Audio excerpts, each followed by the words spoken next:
আপনাদেরকে এমন একটি আজকে করুণ কাহিনীর দৃশ্য দেখানোর চেষ্টা করতেছি। এই যে স্ক্রিনে যে মেয়েটিকে দেখতে পাচ্ছেন, তার সঙ্গে একটা বিবাহ বহির্ভূত একটা সম্পর্কের মাধ্যমে সে এখন প্রেগনেন্ট।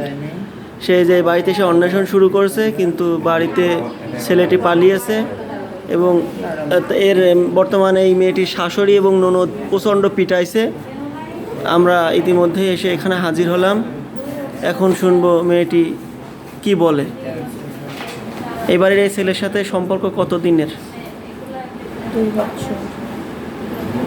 এই 2 বছরের মধ্যে বিয়ে শাদী কোনো কাবিন টাবিন করছেন? করেছি, কিন্তু কাবিননামা ছেলের কাছে রয়েছে, তো আমাকে দেয়নি। তো আমার কাছে এখন কোনো প্রমাণ নাই। তো আপনি এখন কি করতে আসছেন এই বাড়িতে, কোন বিচারের আশায়?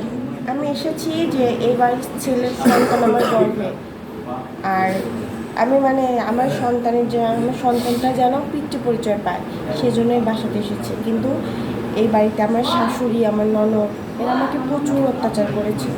অত্যাচার করে আমাকে বাড়ি থেকে এক পর্যায়ে বের করে দেওয়ার মতো, কিন্তু আমি যাচ্ছি না বা যাবো না। আমি এর বিচার চাই। আমি তো কোনো অন্যায় করিনি, আমি তো তাকে ভালোবেসে বিয়ে করছিলাম। কিন্তু এখন যে সে আমাকে অবহেলা করবে, সেটা যদি আমি আগে জানতাম, আমি কাজটা করতাম না। হ্যাঁ, আমি মেনে নিতাম যে ও আমাকে হয়তো আবেগের বশে বিয়ে করছে, আমি এখন চলে যাব। কিন্তু এখন তো আমার পেটে সন্তান, আমি কীভাবে যাবো? ঠিক আছে প্রিয় দর্শক, সবাইকে অসংখ্য ধন্যবাদ আমাদের এই ভিডিওটি দেখার জন্য। পরবর্তীতে অন্য কোনো ভিডিওর মাধ্যমে পরবর্তী আপডেট আপনাদেরকে জানিয়ে দেবো। ধন্যবাদ সবাইকে।